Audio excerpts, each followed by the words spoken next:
بیری اور ڈیزی کی تفصیلی ملاقات فلیٹ پر ہوئی۔ 2 گھنٹے کی طویل بات چیت کے باوجود بھی ڈیزی اس سے شادی کے لیے آمادہ نہیں ہوئی۔ اس کے پاس انکار کا کوئی معقول جواز بھی نہیں تھا، بس ضد پر اڑی ہوئی تھی۔ بیری میں کوئی خاص کمی بھی نہیں تھی، وہ صاحب حیثیت اور صاحب اختیار ہونے کے علاوہ نہایت وجیح شخصیت کا مالک تھا۔ لڑکیوں میں اس کی مقبولیت کا عالم یہ تھا کہ ہر لڑکی اس کی قربت کی خواہشمند تھی، اس لیے ڈیزی کے انکار نے اس کی انا کو شدید ٹھیس پہنچائی تھی اور کافی دیر تک دم بہت ہو کر بیٹھا رہا۔ پھر غصے سے چلاتے ہوئے بولا، انکار کی کوئی وجہ تو ہوگی، اور اگر نہیں ہے تو بھی کم از کم کھل کر بات تو کرو، تم تو بالکل ہی خاموش ہو کر بیٹھ گئی ہو۔ ڈیزی سنجیدہ لہجے میں بولی، وجہ میں نے تمہارے سامنے بیان کر دی ہے، میں ابھی شادی نہیں کرنا چاہتی اور تمہارے ساتھ شاید کبھی بھی نہیں۔ ناراض نہ ہونا، یہ میری مجبوری ہے۔ بیری غصیلے لہجے میں بولا، کہیں تم کسی اور کو پسند تو نہیں کرتی یا پھر مجھ میں کچھ کمی ہے؟ تم کھل کر بات چیت کیوں نہیں کر رہی؟ میں جھوٹ نہیں بولوں گی، میری زندگی میں بھی تمہارے علاوہ بہت سے مرد آئے اور چلے گئے، تاہم تمہاری حیثیت پہلی اور آخری ہے۔ تم سے پہلے بھی کوئی نہیں اور تمہارے بعد بھی کوئی نہیں، اس کے باوجود میں تم سے شادی نہیں کروں گی۔ کیوں؟ بیری ایک دفعہ پھر چلایا، اتنی حیثیت اور اتنی اہمیت بلا کس کام کی اگر ہم تعلقات کو مستحکم ہی نہ کر سکیں؟ میرے خیال میں مجھ میں اور عام آدمی میں رتی برابر بھی فرق نہیں، ہم ایک برابر ہیں۔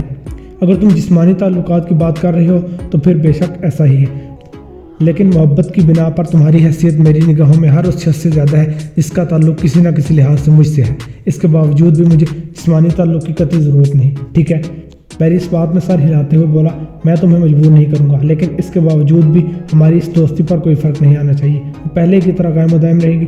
اگر تم شادی کے لیے رضامند ہوئی تو تمہاری اولین پسند میں ہوں گا، ورنہ یہ بات اپنے دماغ میں بٹھا لو کہ میں تمہیں قتل کرنے سے ہچکچاؤں گا نہیں۔ ڈیزی کھلکھلا کر ہنس پڑی۔ بیری نے حیرت بھری نگاہوں سے اس کی طرف دیکھا، وہ یکدم سنجیدہ لہجے میں بولی، تمہارا مسئلہ صرف یہ ہے کہ تمہیں کبھی لڑکی نے انکار نہیں کیا، اس لیے تم اس کے عادی نہیں ہو۔ میرا انکار تم پر ہیروشیما پر گرنے والے بم سے کم نہیں ثابت ہوا، لیکن یہ جذباتیت کچھ ہی دیر کی ہے، جلد ہی اعتدال کی کیفیت اس تناؤ کو ختم کر دے گی، پھر نہ میں ہوں گی اور نہ تم ہوگے۔ وہ چند لمحوں کے لیے چپ ہو گئی اور خاموشی کے ساتھ ہی گلاس میں موجود شراب کو حلق میں ڈالنے لگی۔ بیری کو سمجھ میں نہیں آ رہی تھی کہ وہ معاملے کو طول کیوں دے رہی ہے، درمیان میں لٹکے رہنا اس کی فطرت کے خلاف تھا، وہ بلا وجہ سے لٹکنے پر مجبور کر رہی تھی۔ خالی گلاس میز پر رکھتے ہوئے وہ ہم کلام ہوئی، چلو میں تمہارے شش و پنج کو ختم کیے دیتی ہوں، مجھے مردوں سے نفرت ہے۔ بیری اپنی جگہ سے اچھل پڑا، اسے شک تھا جو یقین میں بدل گیا، تو ہم جنس پرست تھی، تو پھر کسی لڑکی کو بھی اس کے ارد گرد ہونا چاہیے۔ اس کے دماغ میں ابھرنے والے خیالات کو پڑھتے ہوئے ڈیزی بولی، جو تم سوچ رہے ہو وہ بات نہیں، مجھے مردوں کے تلخ رویوں سے نفرت ہے، میں ان کے کرخت لمس کو اپنے جسم پر برداشت نہیں کر سکتی، اس کے لیے ایک حد میں رہ کر دوستی قائم کرنا چاہتی ہوں، لیکن کوئی مرد خشک دوستی کا مرہون منت نہیں۔ کتنے ہی مرد میری زندگی میں آئے اور چلے گئے، وہ میرے وجود کے لیے ترستے رہے، لیکن انہیں کامیابی نہیں ہوئی۔ مجھے معلوم ہے کہ تم بھی چلے جاؤ گے، خالی پیلی دوستی کون برداشت کرتا ہے؟ تاہم جانے سے پہلے اپنے دل کو میرے رویے کی مجبوری جان کر صاف کر کے جانا، مجھے تم سے شکایت نہیں، ہم اچھے دوست ہیں اور اچھے دوست رہیں گے۔ اس ملاقات کے بعد ان دونوں کی متعدد بار ملاقات ہوئی، لیکن بیری نے حد سے تجاوز کرنے کی کوشش نہیں کی، لیکن ہر ملاقات پر اس کے دل میں ایک ٹیس سی اٹھ کر رہ جاتی۔ ڈیزی کے انکار نے اس کی انا کو مجروح کیا تھا۔ یہ اس ملاقات کے 5 ماہ بعد کی بات ہے۔ ڈیزی سے مایوس ہونے کے بعد بیری نے اپنی دوسری گرل فرینڈ پر توجہ دینا شروع کر دی، اس کا نام سیلی تھا۔ ڈیزی کی طرح وہ نہایت خوبصورت اور جسمانی طور پر متناسب نشیب و فراز کے مالک تھے۔ جس بات نے بیری کو تعلقات استوار کرنے پر مجبور کیا وہ یہ تھی کہ سیلی ڈیزی کی گہری دوست تھی۔ تاہم جب سیلی کے سابقہ بوائے فرینڈ نے ڈیزی کو دیکھنے کے بعد اسے ٹھکرا دیا، تب سے یہ دوستی دشمنی میں بدل گئی تھی۔ ڈیزی نے کچھ عرصہ حسب معمول وقت گزاری کے بعد سیلی کے بوائے فرینڈ کو حیرآباد کہہ دیا تھا، لیکن ان دونوں کی دوستی دوبارہ قائم نہ ہو سکی۔ سیلی کے ساتھ تعلق بنانے کی ایک وجہ یہ بھی تھی کہ وہ ڈیزی کو جتلانا چاہتا تھا کہ اس کو ٹھکرانے سے بیری پر کوئی خاص فرق نہیں پڑا۔ سیلی نہ صرف اس کی قربت کی خواہشمند تھی بلکہ اس سے شادی کرنے کے لیے رضامند بھی تھی، اس لیے بیری سیلی کو لے کر قریبی بار میں آ گیا۔ بار کا مالک ڈیزی کا قریبی رشتہ دار تھا۔ بیری کو یقین تھا کہ وہ اس ملاقات کا تذکرہ ڈیزی سے ضرور کرے گا۔ بار میں داخل ہونے کے بعد اس نے خاص طور پر بار کے مالک مارٹینو سے سلام دعا کی اور مخصوص میز کی طرف آ گیا۔ اس نے مختلف قسم کی شرابوں کا آرڈر دیا۔ سیلی مانوشی کی عادی تھی، شراب کے بغیر اس کا گزارا نہیں تھا۔ مارٹینو کانخشیوں سے ان دونوں کو دیکھ رہا تھا۔ بیری نے باتوں کے دوران خاص طور پر سیلی کے ہاتھ پر پیار سے بوسہ دیا اور اس بات کا خیال رکھا کہ مارٹینو سے بخوبی دیکھ سکے۔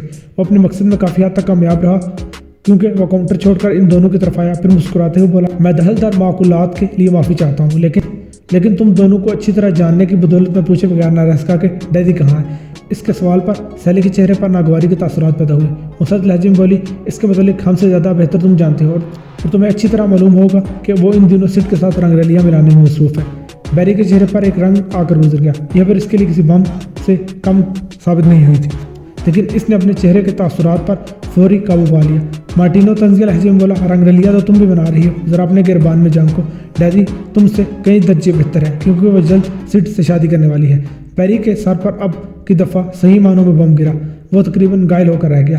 سیلی نے پھاڑ کھانے والے لہجے میں جواب دیا، تمہاری اطلاع کے لیے عرض ہے کہ ہم دونوں بھی جلد شادی کرنے والے ہیں، اگر ہو سکے تو ڈیزی کو ضرور بتا دینا، اور جہاں تک سڈ کی بات ہے میں اچھی طرح جانتی ہوں اسے، وہ بہت سی لڑکیوں کو شادی کا دھوکہ دینے کے بعد فرار ہو چکا ہے، اب کی دفعہ بھی اس سے کچھ بعید نہیں۔ مارٹینو پاؤں پٹکتے ہوئے وہاں سے چلا گیا۔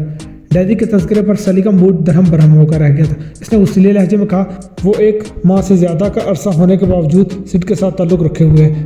میں نے کئی دفعہ اپنی آنکھوں سے ان دونوں کو باہوں میں باہیں ڈالے ساحل سمندر پر گھومتے ہوئے دیکھا، وہ دونوں شراب کے نشے میں ڈوب تھے۔ میں بیری کے ان انکشافات کے بعد تقریباً ادموا سا ہو کر رہ گیا تھا۔ اس کی نگاہوں میں سیلی کا وجود بیمانی ہونے لگا تھا، لیکن وہ جانتا تھا کہ ایک دوسرے کا رقیب ہونے کی وجہ سے سیلی اور ڈیزی کے متعلق اور بھی بہت کچھ جانتی ہے، اس لیے اس نے سیلی کا انتخاب کیا تھا۔ کچھ دیر اپنے حواس بحال کرنے کے بعد بیری نے پوچھا، اس کے متعلق تمہاری معاملات قابل قدر ہیں، لیکن جہاں تک مجھے معلوم ہے گزشتہ سال کی لڑائی کے بعد تم دونوں نے ایک دوسرے سے تعلق ختم کر دیا تھا۔ میرے خیال میں اس کے بعد تمہاری ملاقات کبھی ڈیزی سے نہیں ہوئی، پھر تمہیں اتنا کچھ کیسے معلوم ہے؟ سڈ اور ڈیزی کے متعلق تمام شاید جانتا ہے، سیلی نے تلخ لہجے میں بتایا۔ وہ دونوں جلد شادی کرنے والے ہیں اور عام خیال یہ ہے کہ ڈیزی سڈ کی جائیداد سے متاثر ہو کر یہ سب کچھ کر رہی ہے، ورنہ تم بھی اچھی طرح جانتی ہو کہ شکل و صورت کے لحاظ سے سڈ ڈیزی کا ہم پلہ نہیں ہے۔ بیری سوچ میں پڑ گیا، یہ واقعی حقیقت تھی۔ سڈ معمولی شکل و صورت کا حامل تھا، تاہم گاڑیوں میں گھومنے پھرنے کی وجہ سے لڑکیوں میں اس کی شہرت عام تھی۔ اسے یقین ہوگا کہ ڈیزی نے سڈ کی جائیداد کی وجہ سے اسے ٹھکرایا تھا، اس لیے وہ کوئی مناسب جواز پیش نہیں کر سکی، اور جو مبہم سی وجہ اس نے ملاقات کے دوران بتائی تھی وہ سیلی کے انکشافات کے بعد غلط ثابت ہو گئی تھی۔ وہ سڈ سے شادی کرنے والی تھی تو پھر اسے مردوں سے نفرت کیسے ہو سکتی تھی؟ ویٹر شراب کے مختلف جام لے آیا، اس دن اسے موڈ خراب ہونے کی وجہ سے شراب پانی جیسی لگی، یا پھر سیلی کی طرح بیری کی دلچسپی بھی اس سے ختم ہو کر رہ گئی تھی۔ اس نے مشکل تمام شراب ختم کی اور بل دینے کے بعد بار سے باہر نکلا۔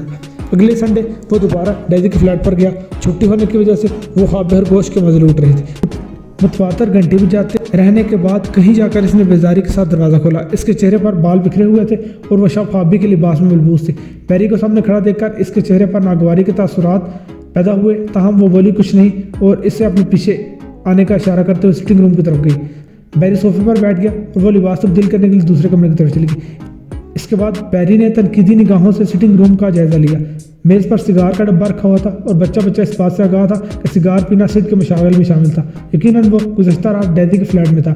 اس سے زیادہ کچھ سوچنا بیری کے لیے ممکن نہیں تھا۔ وہ آنکھیں بند کر کے ان دونوں کو رنگ رلیاں ملاتے ہوئے دیکھ سکتا تھا۔ ڈیزی جلد ہی لباس تبدیل کر کے واپس آ گئی اور اس کے چہرے پر خوشگوار مسکراہٹ رقص کر رہی تھی۔ اس نے بیری سے آنے کی وجہ دریافت کی تو بیری نے الٹا سوال پوچھ لیا، کل رات یہاں سڈ آیا تھا؟ ڈیزی کے چہرے پر غصے اور حیرت کے ملے جلے تاثرات پیدا ہوئے۔ پھر اس کی نگاہ میز پر رکھے سگار کے ڈبے پر پڑی اور وہ طویل سانس لیتے ہوئے بولی، تم شاید اس سگار کے ڈبے کی وجہ سے پوچھ رہے ہو، میں انکار نہیں کروں گی، وہ بے شک یہاں آیا تھا اور آتا رہتا ہے، لیکن تمہیں جو غلط فہمی ہے میں اسے دور نہیں کر سکتی، تاہم اتنا ضرور بتاؤ گی کہ میرے اور سڈ کے درمیان دوستی کے سوا کچھ نہیں۔ بیری طنزیہ لہجے میں بولا، ہمارے درمیان بھی دوستی کے سوا اور کچھ نہیں ہے، لیکن دوستی میں رکھا ہی کیا ہے، بعد میں اس سے بھی تم میری طرف فرحاد ہوگی۔ ڈیزی اس کو بات کے درمیان سے کاٹتے ہوئے بولی، وہ جو بھی ہے میرا ذاتی معاملہ ہے، تم یہاں آنے کی وجہ بتاؤ۔ مجھے مارٹینو نے بتایا کہ تم سڈ سے شادی کرنے والی ہو، مجھے صرف یہ بتا دو کہ مجھ میں اور سڈ میں وہ کون سی ایسی بات ہے جس کی وجہ سے تم نے اسے مجھ پر ترجیح دی، میرے دل میں پیدا ہونے والی اس الجھن کا خاتمہ کر دو، میں واپس چلا جاؤں گا۔ ڈیزی مسکراتے ہوئے بولی، مارٹینو نے مجھے تمہارے اور سیلی کے متعلق بھی بتایا ہے، وہ دل کی بہت اچھی لڑکی ہے، تمہارے لیے ہر حال سے موزوں رہے گی، اس سے فوراً شادی کر لو، تم معاملے کو ٹال رہی ہو۔ اس دفعہ بیری نے اس کی بات کاٹتے ہوئے کہا، مجھے صرف یہ بتا دو کہ تم سڈ سے شادی کر رہی ہو یا نہیں، مجھے سیلی سے کوئی مطلب نہیں، اگر تم نے انکار کر دیا تو شاید میں اس سے شادی کر لوں، صورت دیگر اسے بھی انکار کر دوں گا۔ ڈیزی نے سنجیدہ لہجے میں جواب دیا، ایسی بیوقوفی کی بات نہ کرنا، وہ اچھی لڑکی ہے، تمہیں خوش رکھے گی، میرے بارے میں سوچنا چھوڑ دو۔ رہی سڈ کی بات تو وہ ایک کاروبار کے سوا کچھ نہیں، اگر کامیاب ہو گئے تو شاید ایک دوسرے کا پارٹنر بن جائیں، ورنہ معاملہ درمیان میں ختم ہو جائے گا۔ بیری جلائے ہوئے لہجے میں بولا، مجھے کاروباری معاملات سے کوئی دلچسپی نہیں، صرف یہ بتا دو کہ تم مجھ سے شادی کر رہی ہو یا نہیں۔ ڈیزی نے چند لمحے سوچنے کے بعد انکار میں سر ہلایا اور بیری صوفے سے اٹھ کر فلیٹ سے باہر آ گیا۔ وہ بھی مطمئن نہیں تھا، اسے معلوم تھا کہ ڈیزی ایک معمولی سی فرم میں جاب کرتی تھی، تنہا اتنی کام تھی کہ جس میں گزارا ہو جاتا تھا لیکن بچت نہیں ہوتی تھی، وہ کاروبار کیسے کر سکتی ہے؟ ہاں یہ ضرور سوچا جا سکتا تھا کہ سڈ نے سبز باغ دکھائے ہوں اور وہ اپنے مفاد کے لیے اسے استعمال کرنے کی کوشش کر رہا ہو۔ اس کے پاس دولت کی کمی نہیں تھی، وہ ڈیزی جیسی متعدد لڑکیوں کی زندگیاں برباد کر چکا تھا، یہ سب اس کے مشاغل میں شامل تھا۔ چند ماہ قبل اس نے جولیا نامی لڑکے سے شادی کی تھی، یہ شادی 2 ماہ چلنے کے بعد طلاق کی صورت میں اختتام پذیر ہوئی۔ جولیا بہت روئی اور اس سے طلاق نہیں لینا چاہتی تھی، لیکن سڈ کے وکیل نے زبردستی معاملہ ختم کروایا۔ اسے ڈیزی اور سڈ کی شادی کے متعلق جولیا سے بہتر کوئی نہیں بتا سکتا، لیکن وہ جولیا کی رہائش گاہ سے واقف نہیں تھا۔ تاہم اسے سیٹ کے بنگلے میں کام کرنے والے نوکروں کے ذریعے اس سے متعلق معلوم ہو سکتا تھا۔ وہ ٹیکسی پکڑ کر شہر کے مضافات میں واقع سیٹ کے گھر کی طرف آ گیا۔ اس کے دماغ میں کوئی خاص لائحہ عمل نہیں تھا، وہ صرف معاملے کو آگے بڑھانا چاہتا تھا۔ اسے اس ملاقات کے بعد بخوبی اندازہ ہو گیا تھا کہ ڈیزی اب اس سے کبھی بھی تعلقات استوار نہیں کرے گی، لیکن وہ دیکھنا چاہتا تھا کہ وہ شادی کے متعلق غلط بیانی سے کام کیوں لے رہی ہے۔ اسے صاف الفاظ میں انکار بھی کر سکتی تھی، اس کے باوجود اس نے یہ کیوں کہا تھا کہ وہ سیٹ سے ضرور شادی کرے گی، اور اسے سمجھ میں نہیں آ رہی تھی کہ ڈیزی نے سیٹ کو اس پر ترجیح کیوں دی تھی۔ وہ ہر لحاظ سے اس سے بہتر تھا، سوائے اس کے کہ سیٹ ایک مالدار شخص تھا۔ ٹیکسی وسیع اور اس بنگلے کے سامنے آ رکی۔ بیری نے کرایہ ادا کیا اور دروازے کی طرف آ گیا۔ ڈور بیل بجانے پر نوکر نے دروازہ کھولا اور تفہیمی نگاہوں سے بیری کی طرف دیکھنے لگا۔ بیری نے روبدار لہجے میں بتایا، میں جولیا کے وکیل کی جانب سے کچھ کاغذات لے کر آیا ہوں، مجھے اس کے دستخط درکار ہے۔ نوکر نے حیرت بھری نگاہوں سے اس کی طرف دیکھا، پھر خشک لہجے میں بتایا، اگر تم جولیا کا وکیل ہو تو پھر تمہیں معلوم ہونا چاہیے کہ وہ طلاق لینے کے بعد ویلنگٹن روڈ والے فلیٹ میں چلی گئی ہے۔ اگر اس سے رابطہ کرنا چاہتے ہو تو بیرن پلازا کے فلیٹ نمبر 85 میں چلے جاؤ۔ بیری کو یقین نہیں تھا کہ اتنی آسانی سے اسے جولیا کا ایڈریس مل جائے گا۔ نوکر کچھ باتونی طبیعت کا مالک تھا، وہ اسے اطلاق کی تفصیلات سے آگاہ کرنے لگا۔ بیری نے اسے نظر انداز کیا اور دوبارہ سڑک کی طرف آ گیا۔ اسے ٹیکسی حاصل کرنے میں دشواری ہوئی۔ اگر اسے معلوم ہوتا کہ وہ اتنی جلدی مقصد میں کامیاب ہو جائے گا تب وہ جس ٹیکسی میں آیا تھا اسے فارغ نہ کرتا۔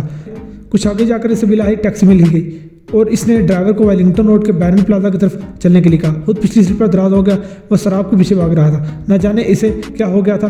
ڈیزی بلا کی خوبصورت تھی، لیکن شہر میں اس سے زیادہ خوبصورت لڑکیوں کی کمی نہیں تھی، اور بات اگر انا کے مجروح ہونے تک کی ہوتی تو وہ بھی شاید کسی نہ کسی حد تک برداشت کر لیتا، لیکن مارٹینو کے کہنے کے مطابق وہ سیٹ سے شادی کرنے والی تھی۔ اسے ڈیزی کے جھوٹ نے تجسس میں مبتلا کر دیا تھا۔ وہ دیکھنا چاہتا تھا کہ وہ کس مقصد کے تحت جھوٹ بول رہی ہے۔ ویلنگٹن روڈ سیٹ کے بنگلے سے کافی دور تھا، اسے وہاں پہنچنے تک پونا گھنٹہ لگ گیا۔ کرایہ بھی 6,000 تھا، وہ تل ملا کر رہ گیا۔ بیرن پلازا کے سامنے درمیانی طبقے سے تعلق رکھنے والے افراد رہائش پذیر تھے، لفٹ کا نام و نشان نہیں تھا، اس لیے فلیٹ نمبر 85 تک جانے کے لیے اسے سیڑھیاں چڑھنی پڑی۔ جب اس نے فلیٹ کے دروازے پر دستک دی تو اس کا سانس دھوتنی کی طرح تیز تھا۔ دروازہ جولیا نے کھولا۔ وہ شراب کے نشے میں دودھ تھی، لیکن اتنی بھی نہیں کہ بات چیت نہ کر سکتی۔ اگر بات چیت کرنے کے قابل نہ ہوتی تب بھی بیری مقصد پورا کیے بغیر وہاں سے واپس نہ آتا۔ دروازہ کھولنے کے بعد جولیا نے سوالیہ نظروں سے اس کی طرف دیکھا۔ اس نے سانس درست کرتے ہوئے بتایا کہ وہ ڈیزی کا منگیتر ہے اور اس سے مختصر بات چیت کرنے کے لیے آیا ہے۔ جولیا کے چہرے پر ایسے تاثرات پیدا ہوئے جیسے اس نے کوکین کی کڑوی گولی کو حلق سے ڈیل لیا ہو۔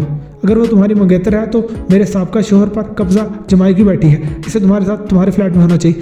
بیری نے پہلی دفعہ اس کے سراپا کا بغور جائزہ لیا۔ وہ اچھی خاصی خوبصورت عورت تھی، شراب نے اس کے حلیے کا بیڑا غرق کر دیا تھا، ورنہ وہ کسی بھی لحاظ سے ڈیزی سے کم نہیں تھی۔ ارد گرد کے فلیٹوں کے دروازے کھلنے لگے۔ جولیا کی اونچی آواز نے ان کے تجسس کو ابھار دیا تھا۔ بیری نے زہریلے لہجے میں اس سے مخاطب کرتے ہوئے کہا، کیا ہم اندر بیٹھ کر بات چیت کر سکتے ہیں؟ میں تمہارا زیادہ وقت نہیں لوں گا۔ جولیا کی جانب ہٹ کی۔ بیری فلیٹ کے اندر داخل ہو گیا۔ سٹنگ روم میں سوائے صوفے اور میز کے کچھ نہیں تھا۔ میز پر شراب کی بوتل رکھی ہوئی تھی جس میں کچھ شراب باقی تھی۔ وہ صوفے پر بیٹھتے ہوئے بولا، میرے خیال میں تمہارے حالات اچھے نہیں۔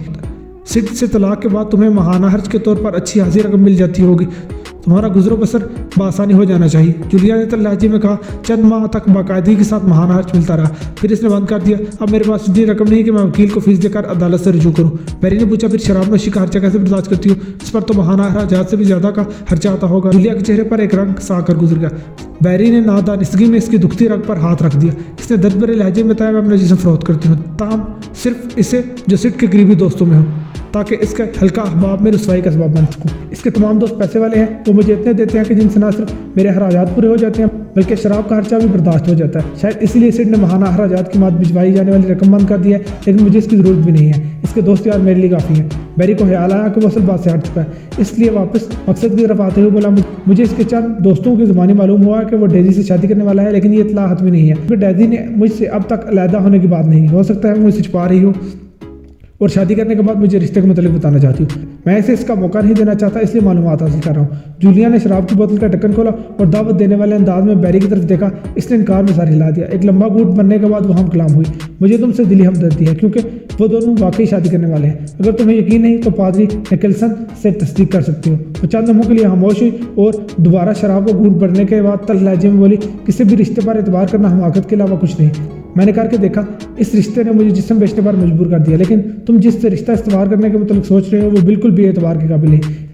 اسے میں نے کئی دفعہ مردوں کے ساتھ سرے عام گاڑیوں میں جاتے ہوئے دیکھا ہے، وہ ایک چھپی ہوئی کالگرل ہے، اس تک رسائی عام شخص کے بس کی بات نہیں۔ میرا مشورہ ہے کہ اس سے شادی کرنے کا ارادہ ملتوی کر دو، تمہیں اس سے بہتر ساتھی مل جائے گا۔ اس کی بات سن کر بیری کو حیرت نہیں ہوئی، ایک طوائف سے سچائی کی بلا کیا امید کی جا سکتی تھی۔ وہ دلدل میں گرنے کے بعد کوششیں کرتی ہے کہ دوسری عورتیں بھی وہاں گرے، لیکن ڈیزی اور سٹ کی شادی ہونے کی تصدیق نے اسے اداس کر دیا۔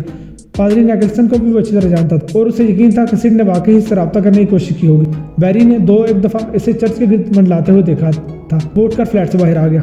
اس دفعہ اس سے سیڑھیاں اترنا دشوار محسوس نہیں ہوا۔ اسے تو جولیا کے انکشاف نے تقریباً توڑ پھوڑ کر رکھ دیا تھا۔ اگر ڈیزی سڈ سے شادی کرنے والی ہے تو پھر اسے چھپانے کی بلا کیا ضرورت تھی؟ بیری سے روک نہیں سکتا تھا۔ وہ بیرن پلازا سے نکل کر ایک بار میں آ بیٹھا۔ اس دن اس نے دل کھول کر شراب پی۔ وہ نشے میں دھت ہونے کے بعد ڈیزی کے فلیٹ پر آ گیا۔ وہ وہاں نہیں تھی، لیکن سڈ کے ساتھ عیاشی کرنے کے لیے باہر گئی ہوگی۔ اس کا خون کھولنے لگا۔ ڈیزی نے کبھی اسے اپنے جسم کو چھونے تک نہیں دیا۔ کتنی دفعہ اس نے پیش رفت کی کوشش کی، لیکن ڈیزی نے اسے پیچھے دھکیل دیا۔ بیری کو اس کی یہ حرکت ناگوار گزری۔ اس نے دل میں تہیہ کر لیا کہ جب تک وہ خود اس کی جانب پیش قدمی نہیں کرے گی تب تک وہ اسے ہاتھ لگانے کی کوشش بھی نہیں کرے گا۔ پھر اس نے دوبارہ ایسی حرکت نہیں کی، لیکن اسے پورا یقین تھا کہ سڈ کے معاملے میں وہ بے بس ہوگی۔ اس کی دست درازیوں کو برداشت کرنا اس کی مجبوری میں شامل ہوگا۔ بیری نے گلی میں بچھے قالین کے نیچے فلیٹ کی چابی نکال لی اور دروازہ کھول کر فلیٹ کے اندر آ گیا۔ جب تک دونوں کے تعلقات بہتر تھے تب تک ڈیزی نے اسے چابی کے متعلق بتایا تھا۔ وہ اس کی غیر موجودگی میں گھنٹوں فلیٹ میں بیٹھ کر اس کا انتظار کیا کرتا۔ اکثر وہ ٹی وی پر اپنا پسندیدہ چینل لگا لیا کرتا اور اسے وقت گزرنے کا احساس بھی نہیں ہوتا، لیکن آج اس ٹی وی سے کوئی دلچسپی نہیں تھی۔ وہ فلیٹ کے اندر آنے کے بعد صوفے پر ڈیر ہو گیا، لیکن فوراً ہی ہڑبڑا کر اٹھ بیٹھا۔ وہ بے خیالی میں ڈیزی کے ہینڈ بیگ پر بیٹھ گیا تھا۔ اس نے ہینڈ بیگ کو کھولا تو اندر اس کا موبائل فون موجود تھا۔ کچھ دیر سوچتے رہنے کے بعد بیری نے موبائل فون آن کر لیا۔ سڈ کا نمبر معلوم نہیں تھا، لیکن اس کی چند وائس کال وہاں موجود تھی۔ وہ انہیں سننے لگا۔ آخری کال کے دوران اس نے پیغام دیا تھا کہ شادی کے معاملات بہر خوبی انجام پا چکے ہیں، اب انہیں صرف سنڈے کا انتظار کرنا ہے۔ بیری نے غصے کے عالم میں موبائل کو زمین پر دے مارا۔ وہ ٹوٹا نہیں، تاہم خراب ضرور ہو گیا۔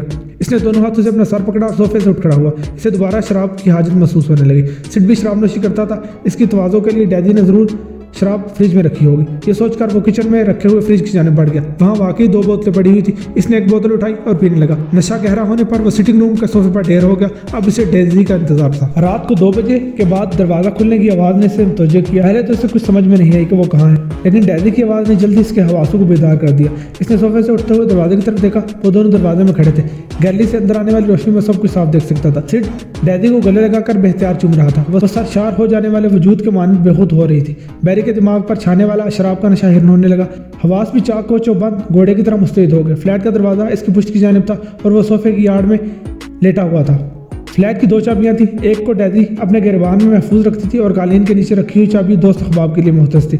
اسے دروازہ کھلے ہونے کے متعلق معلوم نہیں تھا۔ کچھ دیر راز و نیاز کرنے کے بعد ڈیزی نے سڈ کو الوداع کیا اور دروازہ بند کرنے کے بعد فلیٹ کے اندر آ گئی۔ بیری صوفے کے اندر دس کر بیٹھ گیا۔ اس نے حرکت کرنے کی کوشش نہیں کی۔ ڈیزی کسی حد تک شراب کے نشے میں دودھ تھی۔ وہ صوفے کی طرف توجہ دیے بغیر بیڈ روم کی طرف چلی گئی۔ کچھ دیر انتظار کرنے کے بعد بیری صوفے سے اٹھ کھڑا ہوا، بیڈ روم کے دروازے کی طرف آ گیا۔ اس کا خون کھول رہا تھا۔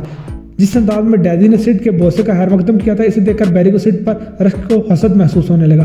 اس حسد کی وجہ سے فشار خون میں بھی اضافہ ہو گیا۔ اس نے دل میں تہیہ کر لیا کہ وہ ڈیزی کو گلا گونڈ کر ہلاک کر دے گا، لیکن پھر اس نے اپنا ارادہ ملتوی کر لیا۔ وہ اسے اتنی جلدی ختم کر کے اذیت سے نجات نہیں دلانا چاہتا تھا۔ وہ تو اس کے حواسوں پر چھا کر اس کی زندگی کو عذاب میں مبتلا کرنا چاہتا تھا۔ جس طرح اب تک ڈیزی نے اسے پاگل بنائے رکھا تھا، وہ بھی اسے پاگل کر دینا چاہتا تھا۔ اس نے جھٹکے کے ساتھ دروازہ کھول دیا۔ بیڈ روم کی لائٹ آف تھی اور نائٹ بلب کی نیلی روشنی کمرے میں پھیلی ہوئی تھی۔ وہ باتھ روم میں کپڑے تبدیل کر رہی تھی۔ اس نے کمرے میں داخل ہونے کے بعد دروازے کو کنڈی لگائی، پھر اپنی پینٹ کا بیلٹ کھولنے کے بعد اسے ہاتھوں میں تھام لیا۔ ڈیزی کپڑے بدلتے ہوئے گنگنا رہی۔ شاید آج کی ملاقات اس کی توقع سے بڑھ کر ثابت ہوئی تھی، یا پھر سڈ نے اسے یقین دلایا تھا کہ وہ جلدی شادی کر لے گا۔ بیری کے ہاتھوں کی مٹھیاں بھیج گئی۔ اسی اسلام میں وہ دروازہ کھول کر باہر آ گئی۔ بیری نے بیلٹ کو زمین پر مارا۔ شراب کی آواز سے ماحول گونجا۔ ڈیزی ہلکے نیلے رنگ کی نائٹی پہنے باہر آئی تھی۔ بیری کو سامنے کھڑا دیکھ کر وہ چونک کر پیچھے ہٹی، لیکن بیری نے اس سے بالوں سے پکڑ کر کمرے کے درمیان لے لیا، پھر پے در پے اس کے جسم پر بیلٹ برسانے شروع کر دی۔ ڈیزی کے منہ سے دبی دبی چیخیں برآمد ہوئی، جس کی وجہ سے بیری کا غصہ آتش فشاں کی صورت میں پھٹنے لگا اور بیلٹ مارنے کی رفتار میں اضافہ ہونے لگا۔ کچھ دیر بعد وہ بے ہوش ہو گئی۔ اس کی نائٹی تار تار ہو چکی تھی اور دودھیا جسم پھٹے ہوئے حصوں سے باہر جھانک رہا تھا۔ بیری کو ایک دفعہ پھر شراب کی طلب محسوس ہوئی۔ اس نے ماتھے پر آئے ہوئے پسینے کو آستین کے ساتھ پہنچا اور بیڈ روم سے نکل کر کچن میں آ گیا۔ فریج میں شراب کی دوسری بوتل رکھی ہوئی تھی۔ اس نے منہ لگا کر بوتل حلق میں ڈال لی۔ حواس بوجھل ہونے لگے، دماغ پر سفید دھند کے بادل منڈلانے لگے۔ وہ لڑکھڑاتے قدموں کے ساتھ بیڈ روم میں آیا۔ اس نے ڈیزی کے ہاتھ موئے جسم کو بازو میں بھینچا اور بے دردی سے اسے اٹھا کر بیڈ پر پٹخ دیا اور پھر اس کے سرہانے لیٹ گیا۔ تمام رات وہ اس کے جسم سے کھیلتا رہا اور صبح منہ اندھیرے اٹھ کر اپنے فلیٹ میں آ گیا۔ اس کے دل میں چور تھا، اس لیے اس نے دوبارہ ڈیزی سے رابطہ کرنے کی کوشش نہیں کی، لیکن اگلے لاحہ عمل کے طور پر اسے کچھ بات چیت کرنا تھی۔ لیکن معاملہ دب جانے کے بعد اسے جتلانا چاہتا تھا کہ ایک مرد ہونے کے ناطے وہ اس سے سب کچھ چھین سکتا تھا، اور اس نے چھین بھی لیا، لیکن اتنی جلدی وہ بات نہیں کرنا چاہتا تھا، اس لیے سیلی کے ساتھ شادی کی تیاریوں میں مشغول ہو گیا۔ یہ 2 دن بعد کی بات ہے، جب وہ صبح سو کر اٹھا تو فلیٹ کے دروازے کی گھنٹی بجی۔